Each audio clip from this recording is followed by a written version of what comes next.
Thanks for being here. So, for me, the background that I have, I spent 20 years at Kohl's department stores. I'm a finance guy that ended up in human resources. And I've always, I guess, had a passion for connecting people with performance and financials. It's obviously cliche that everyone's in the people business. As a staffing company, we're definitely in the people business. But I've always had this passion for making sure to understand how can we make the business better by understanding what we can do with the workforce. So I guess, after now being in the workforce for 25 years or so, it's probably become my life's work of how do we make sure we connect the dots on these things. I could probably pull up any Wall Street Journal on any given day, and there would be headlines like this, right? Baby boomers are retiring faster. We probably don't have enough skilled workforce. All the headlines of churn is going to be going up.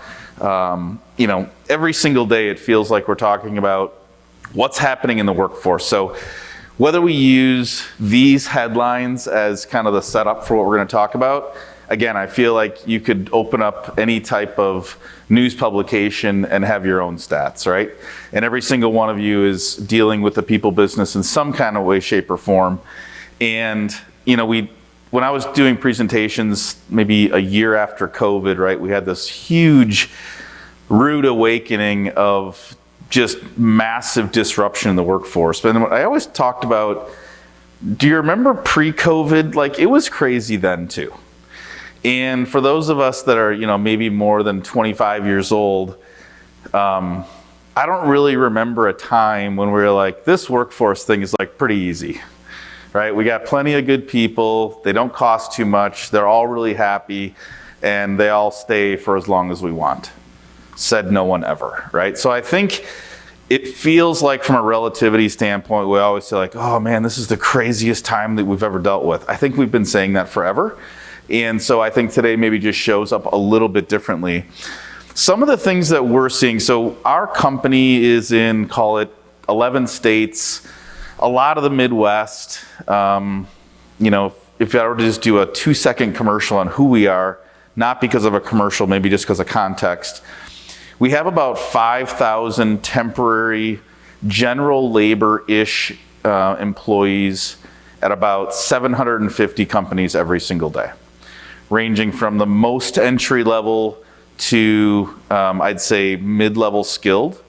And then we have another division that does a lot of skilled positions, so think CNC, welders, maintenance, electrical, things like that. And then we have an entire professional division that focuses on essentially the professional salaried jobs, mostly around manufacturing. We do some other things as well, but that's kind of the core of what we do. So think engineering, controls, we do finance and ops and those things, but the professional roles around that. And so for me, what I get really into is kind of reading the data from the macro side, what everyone is talking about, and really comparing that to some of the nuances that we're seeing. And so when I talk with CEOs and leaders of companies, they are reading the stuff, trying to apply it against what they see, and then say, what do we do? This graphic is a little hard to read, but the moral of the story is this. If you look at essentially on this side, so we actually don't even do construction laborers, but you could insert just about any type of skilled-ish level. And if you were to do that at the lower skilled level, it'd even be more pronounced. But the point is that over the course of a 10-year period, you're probably replacing every single one of those jobs at least once. And I think one of the misnomers that we think about when we talk about turnover is like, we say, hey, we're at a 25% turnover for this entry-level workforce, 10%, whatever the number is. You're probably not turning, if there's 100 people, 25 of those 100.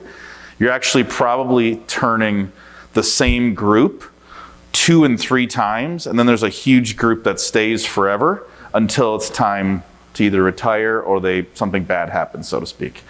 And so when we say turnover or churn, activity in the market creates a whole bunch of other things, and that's kind of one of the setups that we're talking about. But the reason I'm talking a little bit about skilled right now is There is a lot happening in that space that, in my belief, there's going to be a ton of pressure put on skilled jobs. So when I go to a manufacturing facility, but I think this is anything around, I'm going to call it the $15 to $22 an hour job.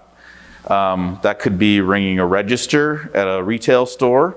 That could be going to a manufacturing facility, a drug assembly plant, whatever that is. There's obviously a huge push to automate as much as we can, right? I'll never forget, I was at a facility in Kansas City about 2 months ago, and it's a facility we're good partners with them. We do good things together. I think we have about 40 or 50 people there. And the plant manager was so excited to show me this new thing. And it was essentially like this mechanical arm that took some plastic pieces, put them in a box, and it was great. And I was like, that's wonderful. How many of these do you have? And he's like, well, we have it on 2 out of our 12 lines. We're gonna hopefully have it, by the end of calendar year. And I was like, so I already knew the answer to something. So what does that mean? We're gonna be able to reduce our workforce by 20%. I was like, that's amazing, because that's the business that we're in. Meaning that's horrible for us, right? But the second question I asked was, so now what changes and what else do you need? And so, I'm not a historian, but right when horse and buggy went away and cars it created different types of jobs, not losing jobs totally, it just creates different types of jobs. So one of the things that we are seeing is that low-skilled work, it's not going away. But if we were running a company, and some of you in here do, it is an absolute fact that from 2019 to 2022, the low-skilled workforce wages went up by almost 50%. It was like 45%. That is not sustainable. And in fact, it made people like us in the staffing world go, you're like too expensive. And I'm going, I didn't do anything different. I'm just passing my cost along. But also, if I was the chief financial officer at the manufacturing facility, I get it. I can't just keep passing these costs on. So everything kind of went downhill, and now the ROI for a machine that cost $1 million that didn't make sense when the pay rate was $12, it all of a sudden now makes sense. And so that's putting pressure on that workforce. The challenge is the low-skilled workforce out there, I think, is in a little bit of trouble. And I don't necessarily need a show of hands, but anyone that says hiring low-skilled workers right now is harder than it was, we're not seeing that. There are more of them. The quality is not necessarily any better. There's just a higher quantity. The medium-skilled jobs, though, for me, are the ones that are growing the fastest. And what does that mean? That means people that are actually, and I know this doesn't sound like a big difference, but the person that can problem solve in any type of facility. And again, we don't necessarily do retail at all, but just my background, the person that can do basic problem solving, right? When you go to the self-checkout, right? Think about the person that's doing self-checkout at Target versus a person that's ringing a register. I don't know their pay bands, but I'm guessing that person is a different individual, because now they actually have to problem solve for 6 or 7 different types of things. And it's not just, a one register, one person kind of thing. The same thing is happening in manufacturing. The same thing is happening in fast food. Is the more automation that happens, someone to problem solve what is happening with something that is more automatic is a higher pay scale. And believe it or not, it's not as easy to fill those jobs. You would think well, just do that and think a little bit more. It's not as easy as you think. So these problem solver jobs are definitely increasing, and that skilled workforce is definitely creating demand. I was at a different plant, but again, I keep using manufacturing, but think anything that has to either be built or that could be automated in our daily lives. And again, it was a facility that put $100 million into their plant, definitely increased throughput and probably reduced their low-skilled labor by about 15%. And we're talking in the hundreds. I think this plant had about 500 folks, so let's just call it 75 people. And I said, hey, I'm gonna write on a piece of paper, but and I want you to answer it. what do you need differently because you now don't need 75 of these low-skilled workers? And he kind of looked at me differently. I go, guessing you have a lot more maintenance, and maintenance isn't greasing the conveyors. It's problem solving. You have controls engineers. And he's like, yeah, my CFO is like, but we just took out all this work and invested in this. Now I need something else. You need people that understand analytics. You need people that understand, again, how to problem solve, like a level 1, a level 2, and a level 3. And so for me, how I think about that in our world is we invested, I don't know, I'm just gonna call it $1.5 million in a new, it's not an ERP, but in our world, call it an applicant tracking system, whatever that is, right? And I have a boss called the board of directors, and we're investing all this money, like, well, the throughput's gonna be a lot better, everyone's gonna be a lot more productive, and the answer is yes, and overall it's gonna be a better experience, but now I need new types of people as well. It's not just cut and stop, it's usually cut and add somewhere else. And I think that is a really important thing for what we're about to talk about. So this is just like a little graphic that is probably not to scale. It definitely is not an overall graph that works for every industry, but it feels like there used to be this huge disparity between, we have 500 of these, 20 of these, and 5 of these. And what I'm seeing more of today is when you increase the level of investments in automation, analytics, data, problem solving, you may have less folks kind of, I don't want to use the bottom, but on that lower skilled, and you have to decide in your world, what does that look like? But we're definitely adding more as a percentage in the middle bucket for sure, and in the short term, the kind of that top part of the triangle. And I think that's a really frustrating for folks like myself that run a company saying, but I thought we could just get better here. And the more things that you try to get better at the very bottom, there are different strategies now of like, well, how long am I gonna need this, this, and this? Which is really what we want to talk about today. So it's kind of the setup. So this is not something that I developed, so I don't want to, like, you guys may have heard of this before, but for me, it's the best way to remind me, as well as any of the folks that you work with, on how do you really think about what you need today and deploy lots of different strategies for the short term and the long term. So we're going to go through some of these in a little bit of detail. But at the highest level, again, they have the 6 B's, so you remember them. But building is, developing from within, right? There's definitely a place for that. It's probably the best thing long term, but it doesn't always solve your problems. You can go out and hire that person. So we'll talk a little bit more about that. Just going to go buy that talent. It's typically pretty expensive. It sometimes is a culture disruptor. It could annoy everyone that you said you're going to build. But it's definitely a strategy. Borrow is essentially, kind of using contractors, making sure that we rent this talent, and there's a bunch of reasons why you do that. Buying, I don't really have a slide on this, but this just says, hey, if you do all this work, like, don't screw it up. Make sure you keep everyone happy, and actually tell everyone what your strategy is. Bounce, this is another word for you do need to move on from some folks at some time, whether it's culture, not the right fit anymore, can't keep up with the skill set, we don't need them anymore. And the last one is boost. So how do you actually take a high potent amount of investment and invest that into a small group of folks to really create the future? So we're going to talk about these in a little bit more detail.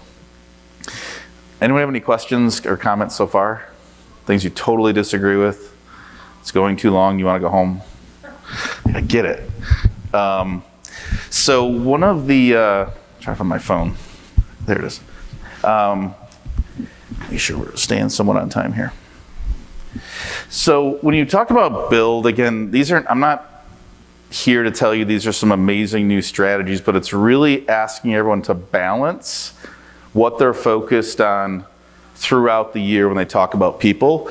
I happen to think this is the best long-term strategy for everything, but it's also one of the most annoying strategies because it takes time.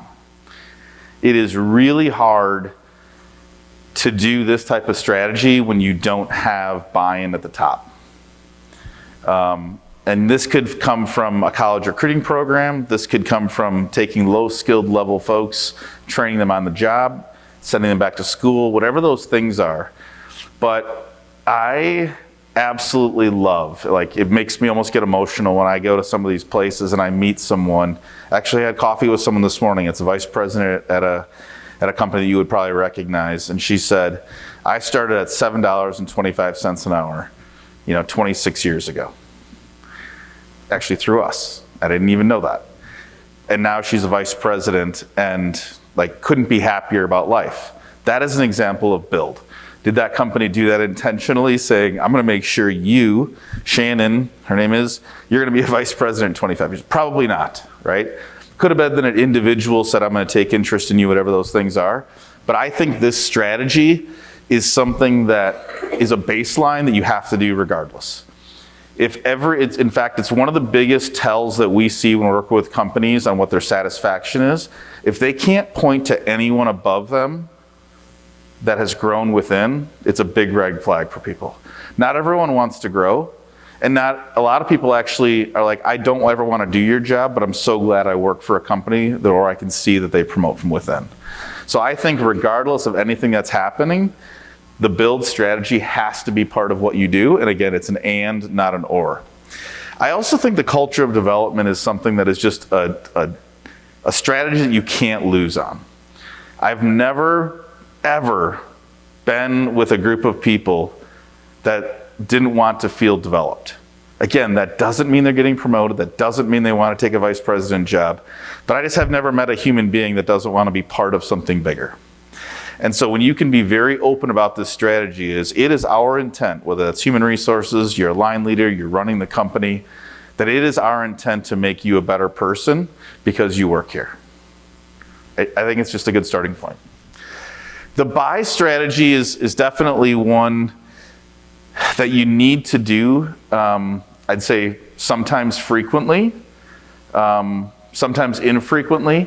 There are certain companies that actually, on the extreme, have said we will never hire from the outside, everything is grown from within. I actually happen to disagree with that. I think that when you have a culture that is so closely held that every idea has been from within the company, I actually think that's a little dangerous. That's just my opinion. And sometimes you need some outside blood to make sure that you are opening and listening to ideas. I happened to join the company where I work at 6 years ago, and they definitely have hired people from the outside, but it was pretty wild to understand just how much we've done it this way forever is the best way. And you want to know what's even harder about that? Is when they've done it and it actually has worked, right? So I joined a company that flatlined, so it's a 40-year-old company. They've grown incredibly successfully. But the year I started, the year before that, they were starting to flatline a little bit. And you can't tell that group of folks, we need to change. And they come in and they go, hey, Ryan, have you seen the scoreboard? We've been doing pretty good before you got here. But that was more of a mentality change that we had to say, always be curious, always look to the outside. And I always tell people, pretend it's your first day every single day you work here. And I think sometimes the buy strategy is really important. But what I would challenge here is have a plan of where that needs to be. Don't be random. What I work with on our executive team is I try not to say if you got hit by the bus, because that wouldn't be as fun. Winning the lottery is usually better. So I always just go through, if someone won the lottery, what would you do tomorrow? And which of these B's are we doing? And there are certain times that if they don't say, I need to go from the outside, I challenge them at a very high level. It's great that we have a lot of folks internally ready. I'd love to tell you for every position, we don't.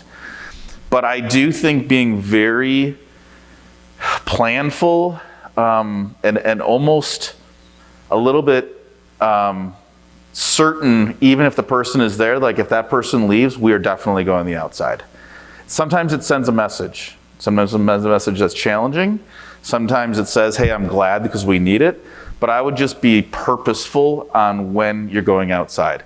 And again, I understand that sometimes, again, we might have the best strategies in the world that don't always work. Sometimes you have to go out and buy that talent. But I think we all know that the success rate of someone coming from the outside is not as high as we'd like. Is that fair? And when that happens, right, the team is watching to go, I told you that wasn't going to work. And so it can be really hard. The borrow one is really interesting, and I don't really like the stats around the gig economy. Not that I'm saying that they're wrong. It's hard for me to get my head around, and by the way, I'm in the staffing industry, so this is the most of what we do is borrow. Definitely on the buy side too, but all the stats that really talk about, I think there was one I saw last week that said 38% of the economy is somehow attached to gig work. I'm not saying that's wrong. I'm not sure sometimes what's all included in that. I do agree that I think people like flexibility, right? Is there anyone in this room that's like, I don't like flexibility? And you might talk about the younger generation, like, oh, they don't have a work ethic. I'm like, no, actually, they're just really principled about it. I have kids that are, one's 18 and one is 20, and for whatever reason, I wanted things, and therefore I was willing to work for those. My kids are like, that's cool, I don't need that thing, and I would rather go do this. I'm like, but don't you want the new whatever? Like, no, I don't want it. My point is that the flexibility that people demand today, I'm not saying it's here to stay, but it feels like it's a little bit of a new normal. And I think the borrow strategy does create probably a larger workforce.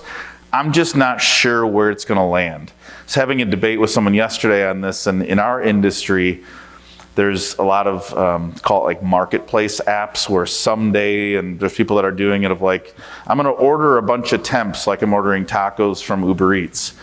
I'm not sure that that's going to work. I think that people want to have people interactions. Do I think that people want convenience? Yes, and I think there's a place for that. But I don't see that really any different than the banking relationship that, for all of us that are, over the past 20 years, right? 20 years ago, like all the small banks, everyone's like, we're all going out of business because we can't afford to do all this technology. And today, right, if you made me go to my bank, I'd be so upset, like what went wrong that I actually had to go to the bank. And so we all want this convenient technology-enhanced experience. I mean, right, remember we thought it was cool that we could hear that our check cleared on the phone. I was like, that's amazing. And now it's like, don't make me do any of that. But if you want to talk to someone about a home loan and get advice, you want it like right away. And heaven forbid, they lost your debit card or your credit card, like you want to talk to someone in 2 seconds, right? And so I think the human interaction between high touch and high technology is where it's going to go. But I do think that this space around borrowing talent will continue to be important. When do you borrow talent? You borrow it sometimes when you're in a crunch and you don't know what you want to do. You definitely do it when you're like, I'm not sure if we want to go down this path, but it's a cheap way to test it because you can exit really quickly. And I always use the terms, fail fast and hopefully cheap. But it allows you to get in and out of I'm going to say a relationship, right? Because if you say to a person like, I'm kind of just renting you, that probably doesn't come out so right, but we're kind of in this relationship where I'm renting you. And by the way, we have an agreement that says if you like me and I like you, we could actually probably continue the relationship. But I happen to believe that there will be more borrowing of talent. I think especially in places that need innovation. So think of your marketing departments, think of even some places in finance, right? So I'm excited to learn what's going on in the world of finance when we all learn to be accountants and finance folks. But how do we get someone in our space to go like, what does that mean to use AI in AP? I went to a conference and I heard about that. Well, you're not going to probably be able to afford to hire some person to do that. And by the way, they're really good at what they do because they keep learning from different places and spaces. And so you're benefiting from that. You do pay a little bit of premium, but I would challenge, like, where are the places that you actually do want to rent that talent? I think that's going to continue to grow in our world. Speaking of technology. All right, so I only had one more slide. And if you can visualize this, there's 4 things. Remain flexible, develop people, create equity, and understand your reputation. So these 4 things that I wish I could show, because I think regardless of all this stuff, these are the things that I think in workforce planning are really important. We tell the people that we work with that if you don't create a more flexible environment than your competitors, you're already out of the game. What does that mean? I have no idea what it means, actually. All I know is that if you're competing with someone else and you can do 1 click more of flexibility, that's one thing that you can do better. If you're and manufacturers have a really hard time with that, right? Because machines start and they stop. But if you can create even like this job sharing, hey, this person's gonna cover my shift versus rigidity. If you're in a professional environment with finance folks or whatever that is, creating any type of flexibility feels like essentially chips right now in the game. It just does. It's probably the 2nd or 3rd question that we receive the most is, what does flexibility look like at your organization? And again, I am a little bit older school, I will tell you that, and it's taken a lot for me to get used to, but it's also something that, it's only 1 slide, we're good. Yeah, totally good, but thanks for that. It's something that I think is here to stay for a little bit. The other thing that we're seeing on the professional side of things, so think just salaried jobs in general. We place a couple 100 folks kind of in Wisconsin every single year. And we've been tracking it for probably 12 years. But this year, we've had the most amount of turned down offers that we've recorded. Meaning we had a marketing executive job for Johnny. Johnny said, that's great, I'll take the job for $85,000 a year. We said, that's great. They're gonna make you the offer. They make the offer. We think Johnny goes home, talks to his wife or partner, family, friends, whatever, and then comes back and is like, I really appreciate it. You did give me everything you wanted, but I'm gonna stay put. We don't have the follow-up question to say why, but I think it's 2 things. Number 1, the company bought them back because they know how hard it is for talent. I don't think that's a good long-term strategy. And number 2, the whole last in, first out, right? There's a lot of challenging things going on in the layoff department today. And so I think there's a little bit of like, maybe you just like hang out for a little bit and the last thing you want to do is take this new job and get fired in 6 weeks. I don't know if you guys have any thoughts on that, but it's one of the things that we're seeing for sure. Again, developing people, I've never, ever seen that be a losing strategy. It's not something you can screw that up. Even if you tell people, I believe in you, I want to develop you, I just never met a person going like, I hate you and I don't want to do that. I just think it's extra chips for sure. Understanding your reputation. This one is so fascinating to me because if I was like, well, what's your reputation? Be like, oh, I have a good reputation. Every time I go to a customer, I literally go, hey, I'm not taking notes on my phone, but how many stars do you have when I just literally type in the name of your company? You'd be surprised the people that don't know. Shocked. Just because we have competitors in there, my Canada, we don't have a single one of our locations out of 55 that are less than a 4. We do a whole bunch of stuff to keep it that way. Why? When I go to a branch, I will literally sit there sometimes and I will ask the person that walks in that has an interview, hey, why are you here? And you'll be shocked. But I've had people go, because you were number 1 or you were number 2. And I go, what does that mean? And I go, I looked on Google. You had 4.2 stars. But think about that in our personal lives. When is the last time that you looked up a restaurant, a toilet paper holder on Amazon, or anything, and you're like, I think this thing looks good. And then it says 3.2 stars, and you're like, they're probably wrong, because I don't even know those people. We trust total strangers today in how they rate all of those things. So my point is, if you don't think your reputation matters, I would argue someone else thinks it does. And I think we underestimate how important that is. And the last one that I always talk about is equity. I think companies struggle a lot with equality versus equity. And I would say we struggle with it in our company, right? So we have a corporate office with corporate employees that the finance folks, we're not competing against other staffing company, we're competing against other finance jobs. Same with marketing, same with human resources, all those things. In the staffing world, when we have people at our branches, I'm competing probably more with staffing companies. Are there things that I do different for our corporate folks than I do for the folks at our branches? Yes. So is it equality? No. Is there equity? I would argue yes. And so for me, what that means is how do you create something that if we said we're going to be flexible in how we run the company, what that means for a recruiter in West Dallas, Wisconsin versus what that means for a finance person, down the road in Brookfield, it's different, but there's equity. What does that mean that we say we reward performance? Usually where we get in trouble is like, well, corporate got free lunch and all we got was gluten-free pretzels. Okay, that one's hard, I don't know how to do that.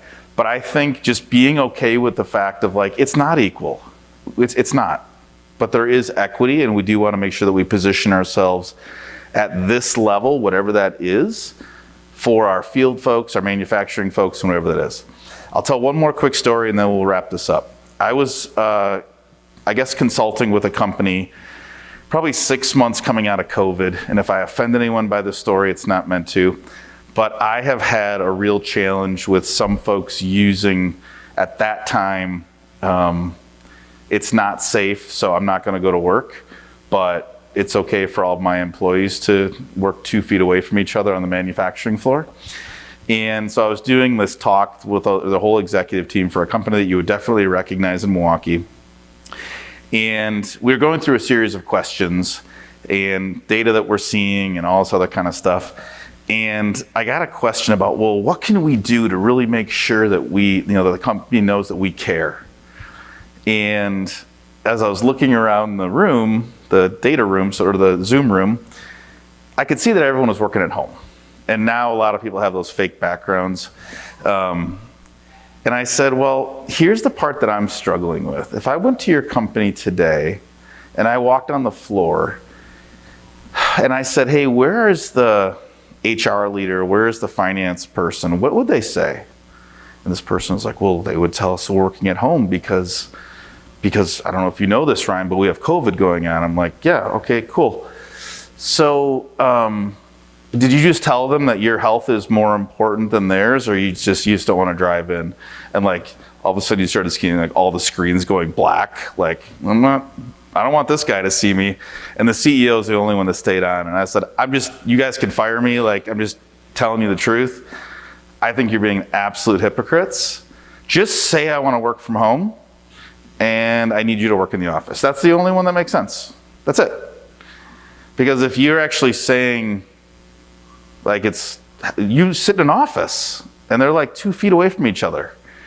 And I was like, I just think we lose credibility as leaders of companies when we're not being transparent and candid with our people. And by the way, if you just say, I'm going to use this and take this as my advantage to work from home, just say it. You'll actually get a lot more respect than making some crap up that said you had to drive your butt in making $14 an hour, but I'm going to sit in my cozy house because I can.